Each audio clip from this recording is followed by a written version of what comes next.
Ma'asyiral muslimat yang dimuliakan Allah Subhanahu wa taala. Ramadan adalah bulan yang Allah Subhanahu wa taala pilihkan kepada kita umat Islam sebagai bulan yang sangat istimewa.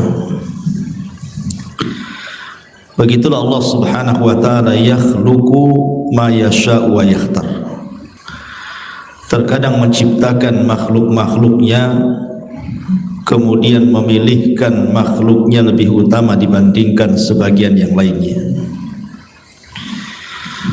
Apabila kita cerita hari, maka Yaumul Jum'ah adalah hari terbaik. Apabila cerita para malaikat, maka Jibril lah malaikat terbaik. Apabila cerita para nabi, maka Nabi kita Muhammad sallallahu alaihi wasallam adalah nabi terbaik. Dan apabila kita cerita tentang bulan, maka Ramadan lah bulan terbaik. Makanya Ramadan disebut Sayyidus Syuhur, pemimpinnya bulan-bulan.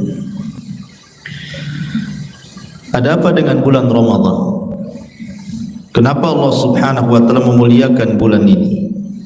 Apa rahasianya? Inilah yang kita akan bahas di pagi menjelang siang ini.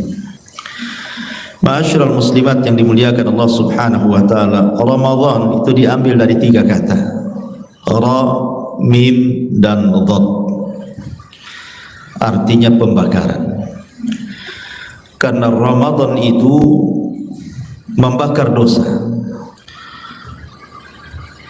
dan itu berdasarkan hadis Nabi sallallahu alaihi wasallam, man shama ramadanan imanan wa ihtisaban ghufira lahu ma taqaddama min dhanbi, wa man qama ramadanan imanan wa ihtisaban ghufira lahu ma taqaddama min dhanbi, wa man qama lailata qadrin imanan wa ihtisaban ghufira lahu ma taqaddama min dhanbi. Barang siapa yang berpuasa di bulan Ramadan penuh dengan keyakinan akan perintahnya, iman, dan juga mengharap akan pahalanya, maka Allah akan ampuni dosa-dosanya. Dan barang siapa yang salat tarawih di malam hari bulan Ramadan penuh dengan iman dan mengharap pahalanya, maka diampuni dosa-dosanya. Dan barang siapa yang menghidupkan malam Lailatul Qadar penuh dengan iman dan mengharap pahalanya, maka diampuni dosa-dosanya. Berdasarkan 3 riwayat ini, bahwa Ramadan itu disebut Ramadan karena yarmadudz dzunub, bisa membakar dosa. Karena Ramadan itu siang harinya adalah siang hari ampunan, dan malam harinya juga malam hari ampunan. Dengan siang kita bisa berpuasa, dan puasa itu menyebabkan ampunan Allah. Dengan malam kita bisa salat tarawih, salat malam, dan dengan salat tarawih dan dengan salat malam itu penyebab ampunan Allah Subhanahu wa taala. Makanya sangat rugi dan binasa orang yang Allah berikan kesempatan masuk di bulan Ramadan, harusnya dosa-dosanya diampuni dan dibakar. Rupanya keluar Ramadan tidak ada satupun dosa yang diampuni dan dibakar. Maka orang seperti ini orang yang paling celaka. Dan itu berdasarkan hadis Nabi. Ketika Nabi SAW naik ke atas mimbar, kemudian Rasul mengucapkan amin 3 kali, kemudian berkhutbah, kemudian turun dari khutbah. Kemudian sahabat bertanya, ala ma amanta ya Rasulullah, Rasul kau tadi aminkan apa? Kami tidak mendengar doamu. Maka Rasul mengatakan, ataniya Jibril, oh tadi Jibril datang kepadaku meminta doa-doanya supaya aku aminkan, makanya aku aminkan.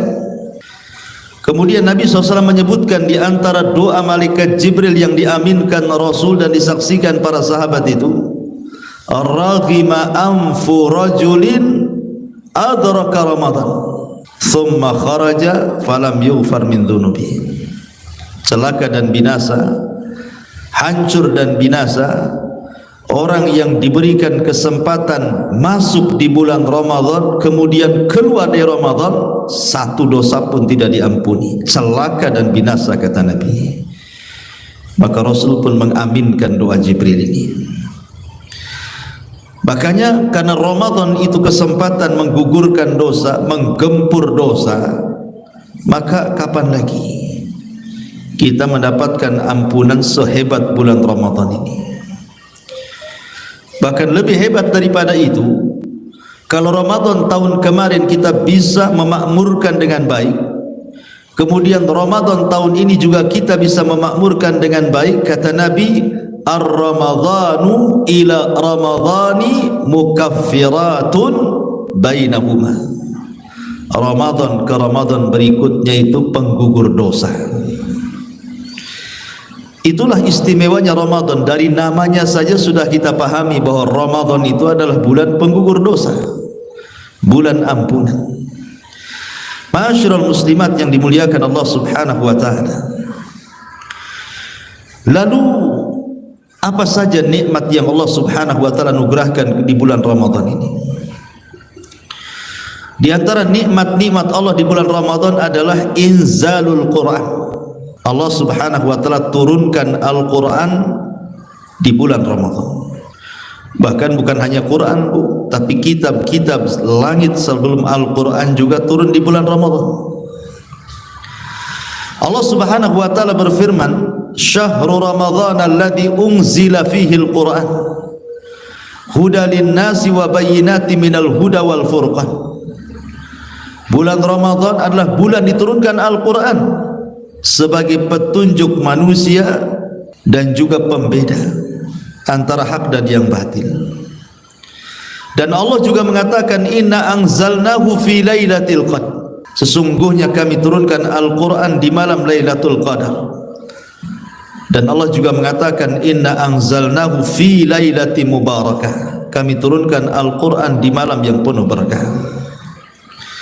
Jadi Al-Quran itu turun di bulan Ramadan. Dan Al-Quran adalah hidayah bagi kita. Kapan turunnya Al-Quran di bulan Ramadan? Dari mana Al-Quran turun di bulan Ramadan? Sebagian para ulama mengatakan dari Lauhil Mahfud ke Baitul Uzza di langit pertama. Ketika Allah Subhanahu wa taala turunkan dari Lauhil Mahfud ke Baitul Uzza, itu tepat turun di bulan Ramadan. Bahkan ayat yang pertama kali turun, ayat pertama sampai kelima dalam surah Al-Alaq, Iqra bismi rabbikal ladzi khalaq khalaqal insana min 'alaq Iqra wa rabbukal akram alladzi 'allama bil qalam 'allamal insana ma lam ya'lam. Itu turun di bulan Ramadan saat Rasul berada di Gua Hira. Ya, karena Quran turun di bulan Ramadan. Dan turunnya Al-Quran itu anugerah yang besar, karena Al-Quran itu mengangkat segalanya.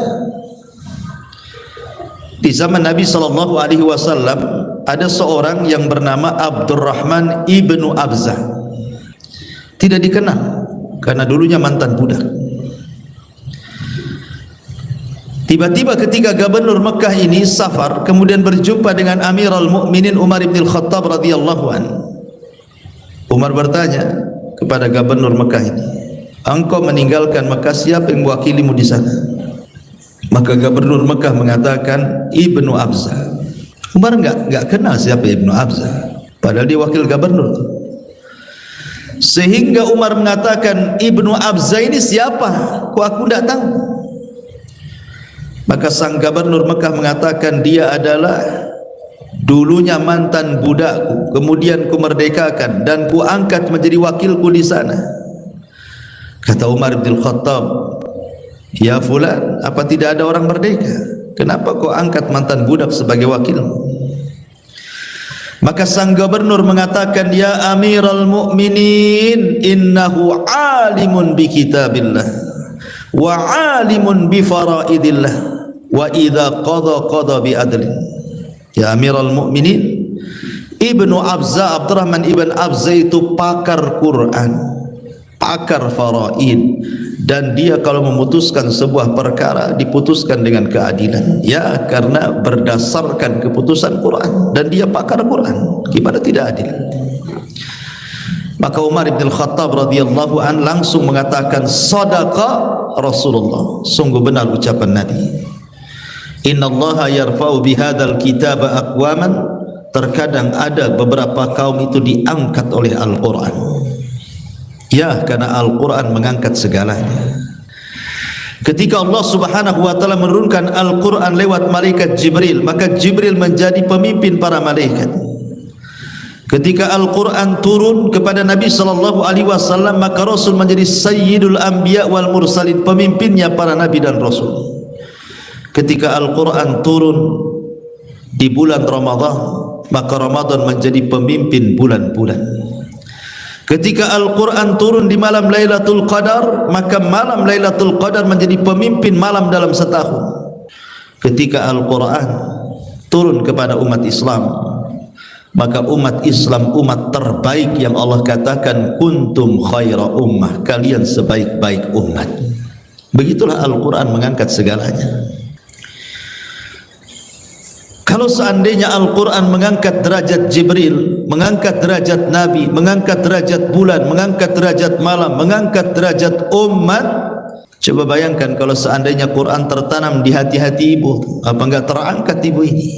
Yarfa'illahu alladhina amanu minkum walladhina utul ilma darajat. Allah akan angkat derajat orang yang beriman dan orang-orang yang diberikan pengetahuan beberapa tingkatan, dan tidak ada pengetahuan yang paling mulia melebihi pengetahuan manusia terhadap Al-Quran. Inilah pemberian terindah, nikmat terbesar yang Allah subhanahu wa ta'ala anugerahkan di bulan Ramadan. Quran adalah nikmat Allah terbesar karena Allah turunkan di bulan Ramadan. Maka bulan Ramadan adalah syahrul Quran. Maka jangan sampai masuk Ramadan tidak ada satu ayat pun yang ibu baca. Jangan sampai Ramadan berlalu tidak ada satu ayat pun yang dibaca, karena Ramadan bulan Al-Quran. Semua para ulama apabila masuk bulan Ramadan, mereka meninggalkan hadis-hadis Nabi dan beralih kepada Quran. Bahkan Imam Malik rahimahullahu ta'ala, dia sudah hafal Quran, tapi dia tetap mengambil mushaf Al-Quran dan membacanya di bulan Ramadan, karena Ramadan bulan Al-Quran. Ma'asyiral muslimat yang dimuliakan Allah subhanahu wa ta'ala, lalu nikmat apa lagi yang Allah subhanahu wa ta'ala anugerahkan di bulan Ramadan? Kedekatan Allah subhanahu wa ta'ala di bulan Ramadan itu sangat dekat dengan kita dibandingkan di luar Ramadan.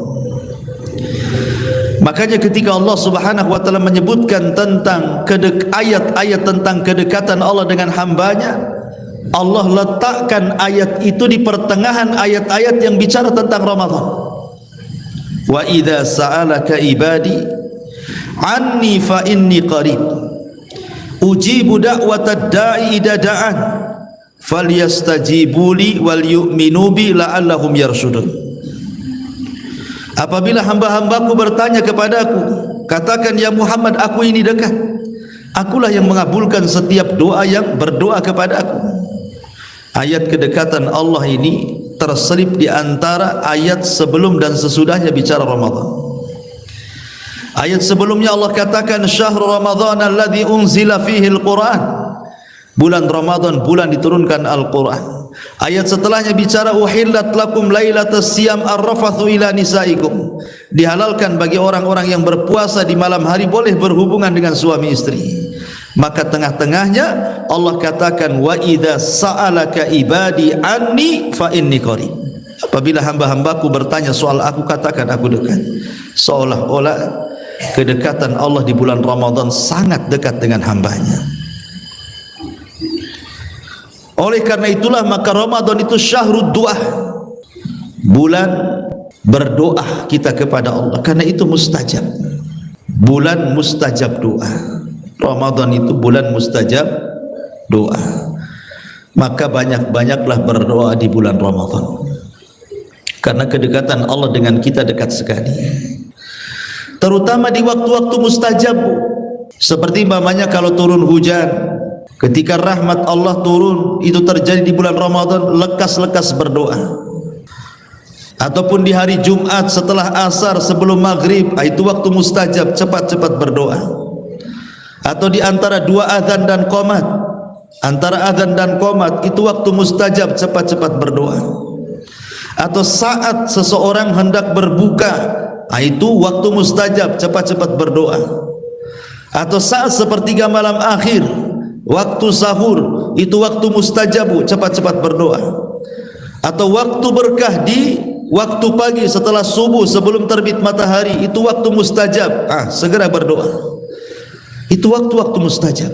Walaupun seluruh Ramadan dari pagi sampai ke pagi itu waktu mustajab, tapi kalau ditempatkan di waktu-waktu yang lebih mustajab lagi, maka Ramadan akan mengabulkan setiap permintaan kita kepada Allah Subhanahu wa taala.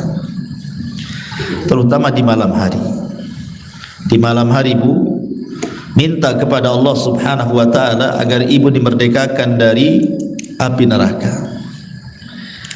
Karena Nabi sallallahu alaihi wasallam mengatakan dalam sebuah hadis, lillahi utaqa'u minan nar wa dzalika kulla lailatin.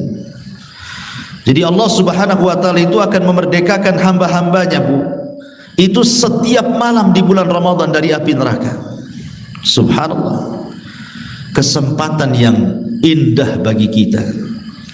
Setiap malam di bulan Ramadan Allah akan memerdekakan setiap hamba yang dikehendakinya terbebas dari api neraka. Kapan lagi? Di luar Ramadan tidak demikian. Hanya ada di bulan Ramadan Allah mencatat hamba-hambanya, di antara hamba-hamba yang dikehendakinya akan dibebaskan dari api neraka. Coba bayangkan, kalau satu hari, satu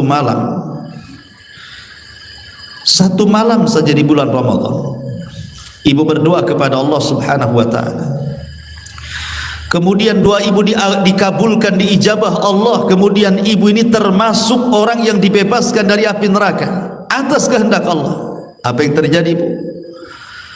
Maka ibu selamanya tidak akan masuk neraka. Selamanya tidak akan masuk neraka. Kalau satu malam saja Allah catat ibu ini satu di antara sekian manusia yang dibebaskan Allah dari api neraka. Maka kesempatan emas Ramadan sudah banyak berlalu kepada ibu, terutama ibu yang usianya mungkin 30, 40, 50, 60. Otomatis Ramadan sudah berlalu bertahun-tahun kepada kita. Apakah ada dalam satu malam dari sekian Ramadan yang pernah kita lalui, Allah kabulkan doa kita, kemudian Allah bebaskan kita dari api neraka? Itu sudah cukup. Makanya para ulama mengatakan, mintalah kepada Allah dengan doa, ya Allah bebaskan aku dari api neraka, bebaskan keluargaku dari api neraka, bebaskan suami dan istriku dari api neraka, bebaskan anak-anakku dan orang tuaku dari api neraka, bebaskan orang-orang yang kami cintai dari api neraka. Doanya seperti itu, Bu. Allahumma a'tiq riqabana minan nar. Ya Allah bebaskan kami dari api neraka. Kapan itu? Lakukan di 3 waktu. Baca doa ini, lakukan di 3 waktu. Yang pertama menjelang berbuka. Menjelang berbuka, Bu, maka 5 menit jadilah ibu. 5 menit ibu bisa berdoa kepada Allah Subhanahu wa taala sebelum berbuka. Angkat tangan tinggi-tinggi, katakan, ya Allah ampuni aku, pasanganku, orang tuaku, anak-anakku dari api neraka. 5 menit kan tidak lama sebelum berbuka. Kemudian yang kedua, lakukan sepertiga malam. Lakukan di sepertiga malam akhir. Karena setiap bulan Ramadan pasti sepertiga malam akhir ibu bangun, nggak mungkin tidak bangun. Kalau ibu nggak bangun direpeti suami itu biasanya. Kok nggak sahur? Iya, saya ketiduran. Mesti direpeti. Karena Ramadan sepertiga malam akhir ibu bangun harus masak kan untuk sahur kan. Lah saat masa itu kan, setelah masa, cobalah sebelum ibu makan sahur atau setelah makan sahur ada kesempatan berdoa, angkat lagi tangan tinggi-tinggi dan katakan, ya Allah bebaskan kami dari api neraka. Kemudian di ujung malam ketika selepas sholat subuh, lakukan lagi. Selepas sholat subuh itu waktu berkah, lakukan, ya Allah bebaskan aku dari api neraka. 3 kali ibu minta kepada Allah. Kalau ibu terus meminta seperti itu kepada Allah, tidak mungkin Allah subhanahu wa ta'ala diketuk terus kemudian tidak mengijabah. Setiap malam ibu minta seperti itu. Ya mudah-mudahan, kita kan hanya berharap, entah malam keberapa di bulan Ramadan ini Allah kabulkan doa kita, karena ini mumpung bulan mustajab doa, itu maksudnya Bu ya. Karena ini nikmat Allah ya. Ramadan ini bukan hanya bulan Quran tapi juga bulan mustajab doa. Kemudian juga di antara nikmat Allah subhanahu wa ta'ala di bulan Ramadan adalah nikmat yang Allah subhanahu wa ta'ala anugerahkan kepada hati kita. Nikmat yang Allah berikan kepada hati kita lebih besar di bulan Ramadan dibandingkan nikmat yang diberikan kepada badan kita. Makanya apabila ibu membahas tentang ayat-ayat puasa, Allah subhanahu wa ta'ala mengatakan, ya ayyuhalladzina amanu kutiba alaikumusiyam kama kutiba alal ladzina min qablikum la'allakum tattaqun. Wahai orang-orang yang beriman, diwajibkan kepada kalian berpuasa sebagaimana diwajibkan kepada sebelum kalian. Sebelum kalian maksudnya semua para nabi memerintahkan umatnya berpuasa. Nuh mengatakan kepada umatnya berpuasa, Ibrahim memerintahkan umatnya berpuasa, Nabi Saleh memerintahkan umatnya berpuasa, Nabi Syuaib memerintahkan umatnya berpuasa, Nabi Yakub, Nabi Yusuf dan seluruh para nabi, mereka memerintahkan umatnya berpuasa. Diwajibkan kepada kalian berpuasa sebagaimana juga puasa sudah diwajibkan kepada umat sebelum kalian. Apa tujuannya? La'allakum tattaqun, agar kalian bertakwa. Dan letak takwa itu di mana? Letak takwa itu bukan di lisan. Letak takwa itu bukan di pakaian, ada baju takwa, bukan. Letak takwa itu di hati, karena Rasul yang mengatakan at-taqwa hahuna, takwa itu di sini sambil mengisyaratkan ke dadanya. Artinya Allah memberikan karunia nikmat hati di bulan Ramadan itu lebih besar dibandingkan nikmat badan. Dan nikmat hati berupa takwa itu nikmat terbesar. Karena kalau seandainya hati ibu itu dipenuhi dengan takwa, rasa takut kepada Allah subhanahu wa ta'ala, yang mendorong ibu kemudian mengamalkan perintah dan menjauhi larangan, menikmati yang dihalalkan dan menjauhi yang diharamkan, maka ibu akan terlahir menjadi orang-orang yang baik, akan terlahir menjadi orang-orang yang bertanggung jawab, akan terlahir menjadi orang-orang yang jujur, yang disiplin, yang amanah, dan begitu seterusnya. Lahir akhlak-akhlak mulia dari ketakwaan hati itu. Karena hati itu, kata Imam Ibnul Qayyim rahimahullahu ta'ala, kal malik, seperti raja. Hati itu seperti raja. Anggota badan ini bawahannya tentaranya. Kalau sudah instruksi sang raja, pasti semua bawahannya akan mengikuti instruksinya. Kalau kata hati, mata jangan memandang yang haram, selamanya mata tidak akan memandang yang haram. Kalau kata hati, kaki kau jangan langkahkan ke tempat yang haram, selamanya kaki tidak mungkin melangkah ke tempat yang haram. Kalau kata hati, lisan jangan kau gibah, jangan kau dusta, jangan kau menghina, jangan kau mencaci, jangan kau memaki, jangan kau namimah dan lain sebagainya dari afatul lisan, selamanya lisan akan terkunci dan tidak mengucapkan kecuali yang santun. Begitu juga telinga, begitu juga tangan, begitu juga anggota badan.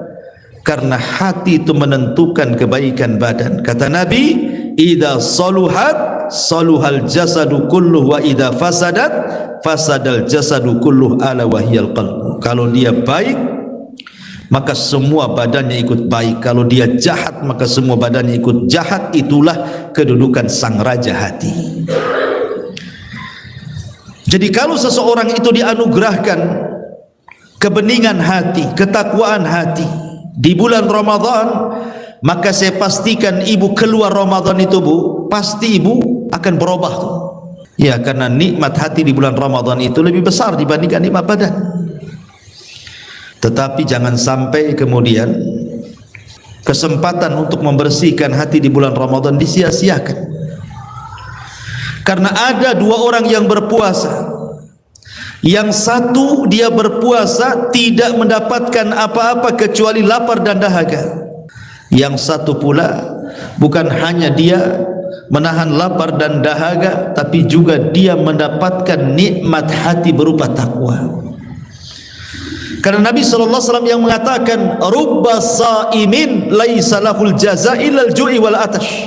Berapa banyak orang yang berpuasa itu, Bu, dia tidak mendapatkan pahala kecuali menahan lapar dan dahaga saja. Jangan sampai puasa kita hanya sekedar menahan lapar dan dahaga saja. Walaupun sah secara syar'i, tapi ibu hanya lelah letih saja, nggak dapat apa-apa kan?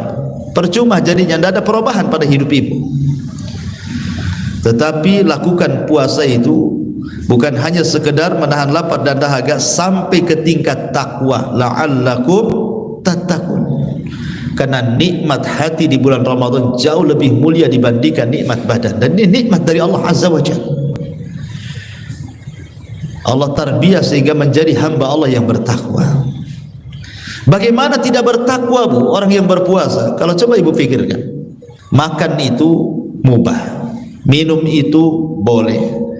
Perkara mubah dan boleh tidak boleh dilakukan karena ibu sedang berpuasa. Berhubungan suami istri itu sedekah, bahkan berpahala. Tetapi kalau ibu sedang puasa Ramadan, diharamkan, tidak boleh. Kalau perkara mubah, perkara halal, perkara boleh saja tidak boleh dilakukan selama ibu berpuasa di bulan Ramadan, maka jauh daripada itu perkara-perkara haram tentu tidak boleh lagi dilakukan. Kalau makan dari makan yang mubah dilarang untuk dimakan, macam mana kemudian makanan itu diambil dari makanan haram? Mencuri, korupsi, merampok, merompak dan begitu seterusnya, maka tentu lebih tidak boleh lagi. Kalau minuman yang halal saja, air putih yang mubah diminum tidak boleh kalau sedang berpuasa, macam mana yang ibu minum itu khamar, narkoba dan yang semacamnya, lebih haram lagi. Kalau berhubungan suami istri saja yang sah dilarang, macam mana berzina pula dia. Jadi disitulah kenapa puasa itu meningkatkan orang menjadi takwa gitu kan, karena di situ ada tarbiyah masalahnya. Ada tarbiyah rabbaniyah, tarbiyah yang jauh lebih baik lagi di hadapan Allah Subhanahu wa taala.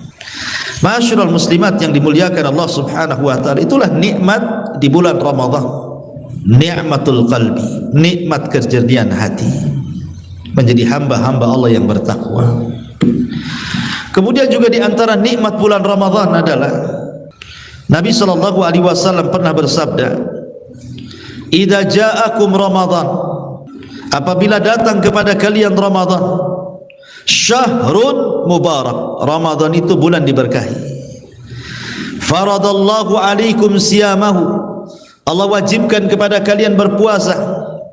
Fihi tuftahu abwabul jannah wa tughlaqu abwabun niran wa suffidatis syayatin. Fihi lailatun hiya khairun min alfi syahrin faman hurima khairaha faqad hurim. Kata Nabi sallallahu alaihi wasallam, telah datang kepada kalian bulan Ramadan. Bulan Ramadan itu bulan berkah, bulan yang banyak kebaikan. Diwajibkan kepada kalian puasa. Di dalamnya, maksudnya di bulan Ramadan, dibuka padanya pintu-pintu surga, ditutup padanya pintu-pintu neraka. Bahkan setan dibelenggu dan diikat sehingga tidak bisa bergerak di bulan Ramadan. Di bulan Ramadan ada satu malam yang jauh lebih baik dibandingkan 1000 bulan. Maka barang siapa yang diharamkan mendapatkan kebaikannya, maka selamanya dia tidak akan mendapatkan kebaikan. Lihat, ini nikmat dari Allah. Kapan lagi kita bisa menikmati sorga dibuka, neraka ditutup, setan dibelenggu, ada satu malam yang jauh lebih baik dibandingkan 1000 bulan. Kapan lagi kalau di luar Ramadan? Tidak ada tuh. Itu adanya di bulan Ramadan. Ya. Dan apa hikmah fungsinya? Pintu-pintu sorga dibuka, pintu neraka ditutup, setan-setan diikat. Ini apa nikmatnya bagi kita, Bu?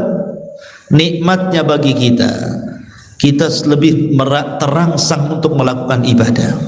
Dan itu bisa kita rasakan, kan, Bu, ya? Ibu ibadah di bulan Ramadan itu nampaknya lebih rajin dibandingkan di luar Ramadan.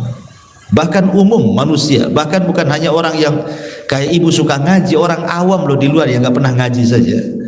Itu kalau Ramadan, Bu, yang nggak sholat itu ikut tarawih itu.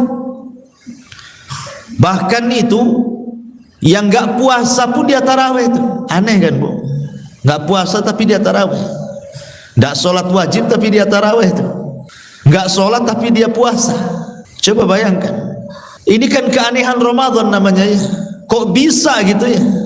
Orang-orang yang jauh daripada Allah tiba-tiba mendekat kepada Allah. Tidak ada masjid yang paling ramai kecuali Ramadan. Tidak ada yang baca Quran terramai kecuali Ramadan. Tidak ada yang sedekah terramai kecuali di bulan Ramadan. Tidak ada orang yang paling banyak ibadah kecuali Ramadan.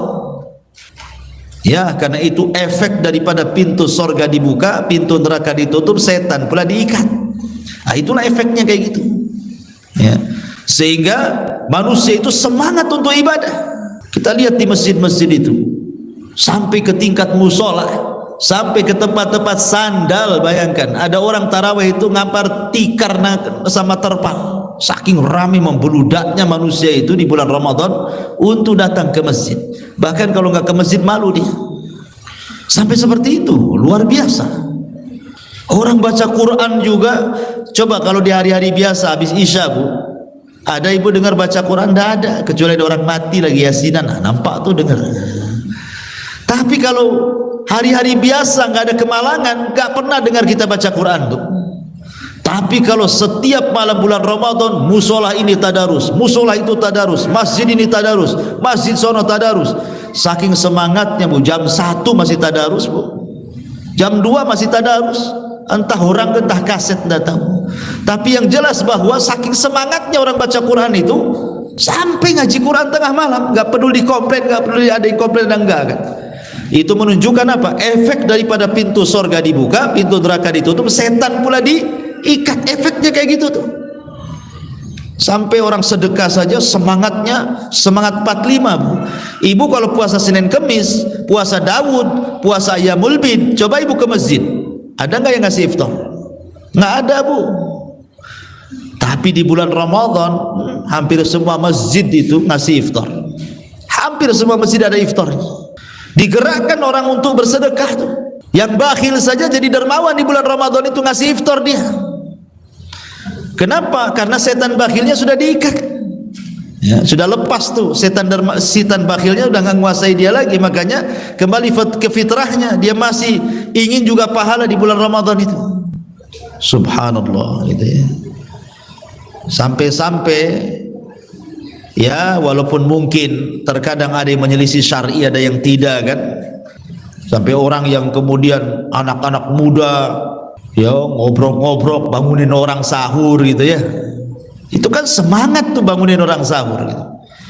Cuman masalahnya kadang-kadang kayak dulu zaman saya masih kecil itu, kadang-kadang sendal pula hilang. Ya, ataupun terkadang ganggu orang gitu ya. Mungkin banguninnya pakai petasan mungkin kali, kan. Jadi ada ya, oke lah itu menyelisih. Enggak, sebenarnya kan tidak boleh mengganggu orang, kan, gitu ya. Tetapi kan dengan melihat semangatnya obrok-obrok itu membangunkan, menunjukkan apa? Semua itu bergerak, kan, gitu ya. Bulan Ramadan itu luar biasa gitu ya. Dari sini menunjukkan bahwa itu efek daripada pintu sorga dibuka, pintu neraka ditutup, dan setan dibelenggu. Orang semangat ibadah jadinya. Semua ikut terlibat di bulan Ramadan. Luar biasa. Masyarul muslimat yang dimuliakan Allah Subhanahu wa taala. Lah Ramadan ya, juga ada nikmat yang luar biasa juga yang Allah Subhanahu wa taala anugerahkan kepada kita. Nikmat apa itu? Nikmat di mana Allah Subhanahu wa taala berikan kepada kita pahala yang dilipat gandakan. Pahala yang dilipat gandakan. Di bulan Ramadan itu sulit ibu melakukan amal yang dilipat gandakan itu. Tapi kalau sudah masuk Ramadan, semua ibadah dilipat gandakan pahalanya. Contoh, Nabi SAW mengatakan, man fattara sha'iman, siapa yang memberi iftar orang yang berpuasa, falahu ajru sha'im, bagi dia pahala orang yang berpuasa, la yanqusu min ajri sha'imi syai'un, tidak mengurangi pahala orang yang berpuasa sedikit pun. Artinya, kalau ibu nih ngasih iftar saya, kemudian saya berbuka gara-gara makan atau minum yang ibu sodorkan kepada saya sehingga saya membatalkan puasa ketika di waktu maghrib, berarti pahala saya diambil ibu tanpa mengurangi pahala saya. Itu kalau ibu bisa membatalkan orang puasa satu orang tuh, seolah-olah ibu puasa 2 hari. Kalau yang ibu batalkan itu sehingga dia mau iftar dari makanan minuman ibu itu 10 orang, berarti 10 orang yang berpuasa ibu dapat. Kalau 100 orang berarti 100 orang yang sedang berpuasa ibu dapat. Coba bayangkan, ya. Padahal terkadang modal untuk membuat iftar itu tidak banyak. Anggaplah ibu buat es buah gitu ya. Berapalah modal es buah itu? Kemudian ibu bagi-bagikan di masjid atau dikirim ke pesantren atau ke panti asuhan. Seandainya bu, ibu berhasil saja, jangan banyak-banyak, 50 orang saja minum dari minuman ibu, kemudian dia batal dengan sebab itu ketika membatalkan puasa karena sudah masuk maghrib karena minuman ibu. Wah, itu luar biasa bu, seolah-olah ibu puasa itu 50 hari. Kalau orang tak biasa puasa 1 hari aja udah capek tuh. Tapi jangan pula dipahami beda. Ibu tak puasa, ngasih orang puasa, makan gitu ya, atau minum, menraktir. Kemudian ibu pikir, kan saya sudah dapat puasa dia, ya nggak apa-apa lah saya nggak puasa. Nah, itu lain lagi ceritanya tuh. Nah, itu pemahaman sesat itu. Ibu tetap puasa, kasih makan orang yang puasa, jadi ibu dapat pahalanya. Jangan pula ibu tak puasa ngasih makan orang puasa, kan sama dengan orang puasa saya ustaz katanya. Itu ustaznya ustaz siapa itu? Ngaji di mana tuh? Alirannya apa itu? Ya. Jadi bukan itu pemahamannya. Maksudnya ketika kita membatalkan orang yang sedang berpuasa apabila sudah masuk waktu maghrib, maksudnya kita dapat pahala dia, bukan menggugurkan puasa kita. Tapi dari situ menunjukkan bahwa di bulan Ramadan itu semua amalan itu dilipat gandakan. Ibu baca Quran dilipat gandakan pahalanya, ibu sedekah dilipat gandakan pahala sedekahnya, ibu zikir dilipat gandakan zikirnya. Sebutkan amal kebaikan apa saja, mau ibu lakukan di siang hari Ramadan, mau ibu lakukan di malam hari Ramadan, Allah lipat-lipat gandakan untuk pahalanya. Maka ini musim al-khairat, musim kebaikan. Maka jangan sampai berlalu setiap detik di bulan Ramadan kecuali nafas ibu itu bernilai ibadah. Ya, kalau bisa bu, tidurnya ibu itu ibadah. Kalau bisa tidurnya ibu itu ibadah. Ya, dengan cara apa? Ya, ibu umpamanya sudah berusaha puasa semaksimal mungkin dengan memperbanyak ibadah. Kemudian malam memperbanyak sholat tarawih, baca Quran semaksimal mungkin. Kemudian ibu ingin sehat badannya, segera tidur, umpamanya jam 10 cepat tidur, dengan diniatkan saya harus bangun 1/3 malam untuk tahajud. Maka tidur ibu itu dengan niat baik setelah bangun itu jadi ibadah bu. Tidur saja bisa jadi ibadah kalau niatnya untuk ibadah gitu ya. Jadi lakukan di bulan Ramadan itu dengan aktivitas-aktivitas ibadah, karena ibadah di bulan Ramadan itu dilipat gandakan. Nikmat Allah Subhanahu wa taala yang Allah anugerahkan kepada kita. Ma'asyiral muslimat yang dimuliakan Allah Subhanahu wa taala. Kemudian juga di antara nikmat Allah Subhanahu wa taala di bulan Ramadan, bahwa di bulan Ramadan bu, ada satu malam yang disebut dengan Lailatul Qadar. Satu malam Lailatul Qadar ini disebutkan di dalam Al-Qur'anul Karim surah Al-Qadar, inna anzalnahu fi lailatul qadar. Sesungguhnya kami turunkan Al-Qur'an itu di malam Lailatul Qadar.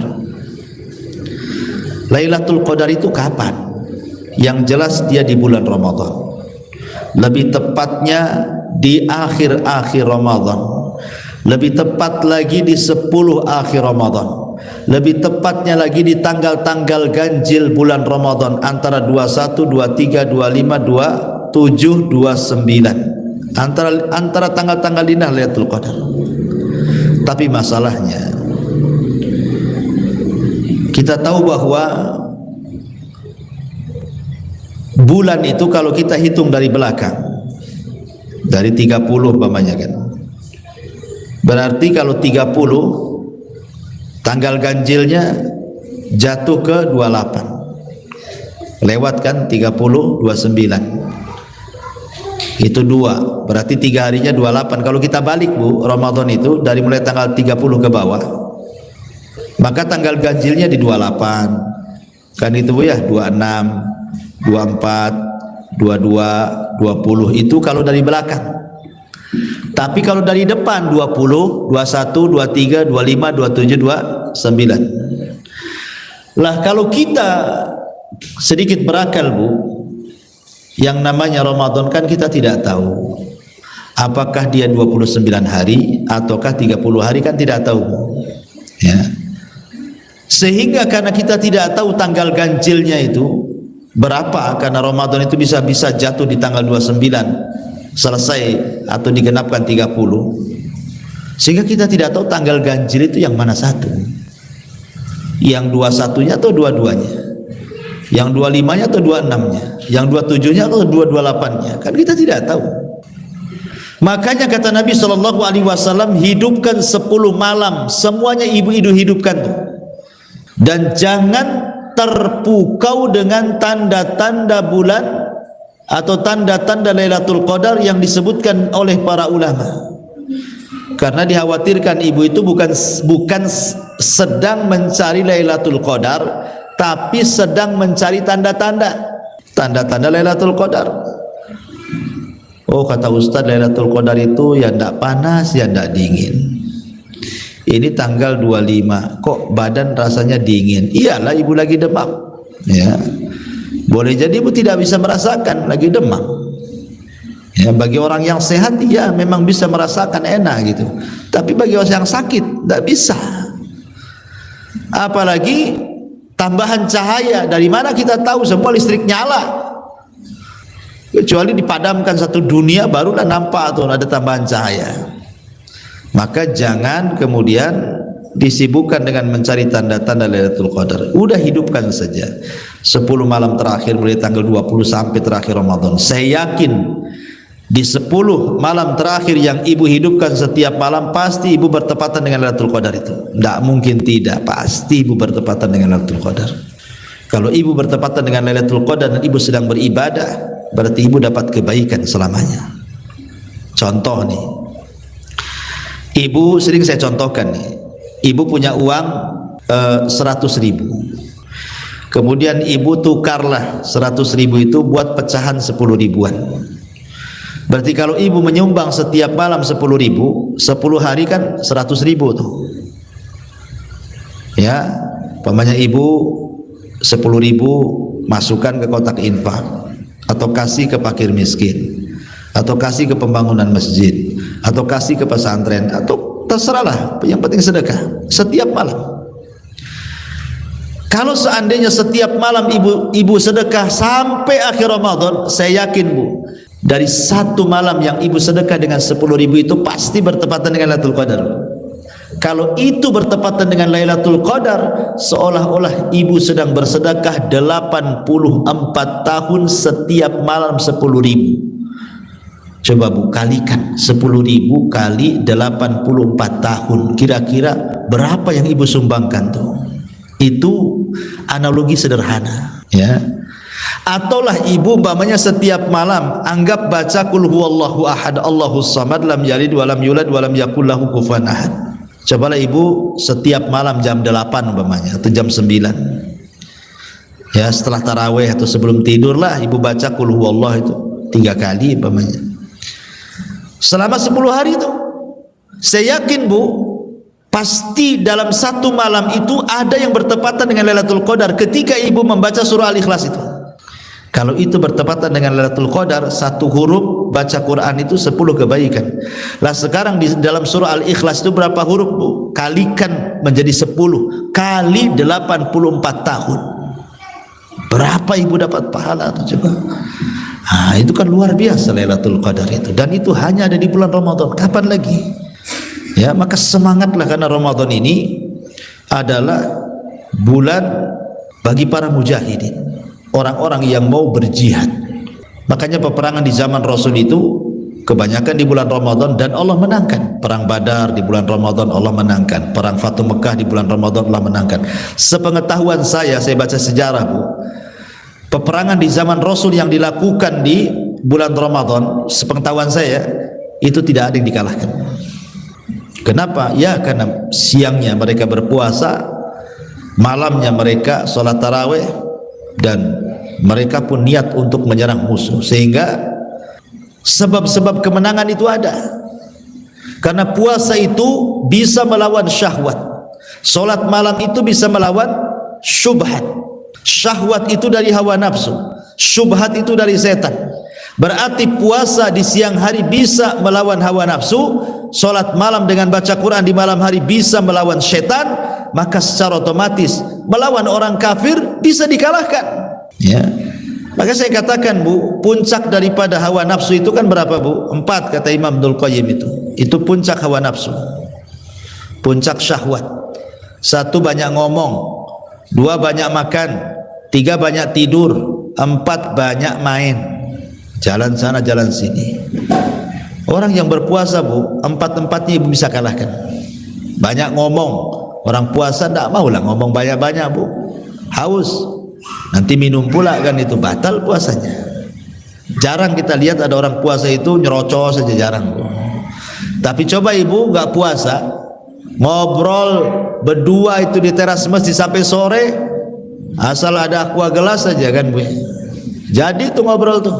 Karena enggak puasa. Kayak saya ini ceramah begini bu, kalau lebih dari 2 jam bisa haus bu, harus ada di sini es degan tuh bu, ya. Sehingga orang yang berpuasa itu malas ngomong, syahwat banyak ngomong bisa direda gitu ya. Kemudian apalagi syahwat makan, orang puasa tidak mungkin makan, nggak mungkin minum. Kalau makan minum tidak puasa lah dia.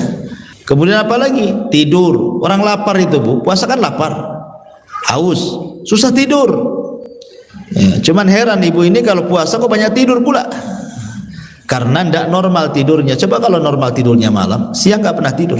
Karena orang lapar itu susah tidur, artinya syahwat tidur ibu bisa tekan. Termasuk juga main-main sana sini. Kalau nggak puasa kan ibu bisa janjian di mana saja kan, ayo kita ketemu di Pasar Tiban, ayo ketemu di Nagoya, ayo kita ketemu di mall ini, ayo kita ketemu di pasar ini. Bisa saja bu, kalau di luar Ramadan. Coba ibu lagi puasa, nggak bisa, kita main-main yuk, oh nggak bisa lah, panas, nanti saya batal puasanya. Bagus ngadem di rumah. Jadi bisa lah kan, main-main itu dikurangi. 4 syahwat itu bisa ditundukkan di bulan Ramadan itu dengan cara puasa. Artinya kita bisa menundukkan hawa nafsu dengan cara puasa. Kemudian di malam hari ibu tarawih, kemudian habis tarawih ibu tadarus Quran. Setan bisa ibu lawan, karena setan itu paling nggak suka dengan bacaan Quran. Apalagi setan di bulan Ramadan pula diikatkan itu ya, makin tidak berdaya dia. Artinya kalau musuh dalam diri sendiri sudah bisa ditaklukkan, musuh dari luar setan bisa ditaklukkan, apalagi melawan orang-orang kafir musyrik. Makanya tidak ada peperangan di bulan Ramadan kecuali dikalahkan oleh Nabi dan para sahabat. Ya, karena Ramadan itu bulan jihad, bukan bulan malas-malas gitu ya.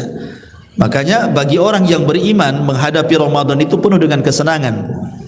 Orang yang beriman, orang yang bertakwa, yang dalam pikirannya akhirat dan pahala, itu kalau menjelang Ramadan senang dia dan berdoa kepada Allah, ya Allah selamatkan aku sampai Ramadan, ya Allah berikan kesehatan aku di bulan Ramadan, ya Allah terimalah amalanku di bulan Ramadan. Sudah kebayang tuh pahalanya tuh bu. Nanti saya kalau masuk Ramadan, saya ingin menghatamkan sekian kali saya ingin taraweh di masjid ini, ya, karena setiap malam 1 juz. Saya ingin kalau punya uang ingin beli tiket itikaf di Mekah. Itu sudah kebayang tuh pahalanya tuh. Itu kalau orang mikir pahala, Bu. Ya. Tapi ada juga orang nggak mikir pahala, mikir setan pasar kaget, Bu. Ya. Ada orang-orang itu yang dipikirkan setan pasar kaget.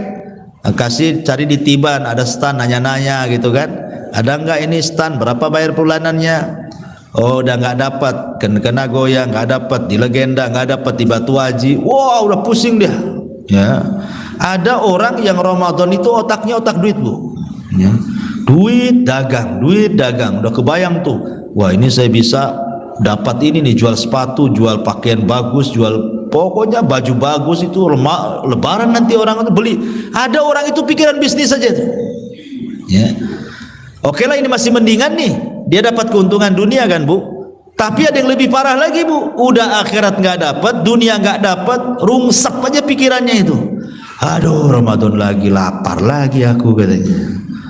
Aduh Ramadan lagi, macam mana kerjaanku ini? Ramadan lagi, macam-macam yang dipikirkan itu, Bu. Ada orang yang susah menghadapi Ramadan, naudzubillah. Sudah nggak ada untung dunia, nggak dapat untung akhirat, apalagi rusak aja hatinya. Maka hadapi Ramadan itu dengan bahagia. Bagi orang yang beriman, Ramadan itu adalah bulan yang membahagiakan. Kenapa? Karena mendulang pahala sebanyak-banyaknya di bulan Ramadan tuh. Ya. Oleh karena itulah maka jadikan Ramadan itu sebagai bulan mendulang pahala.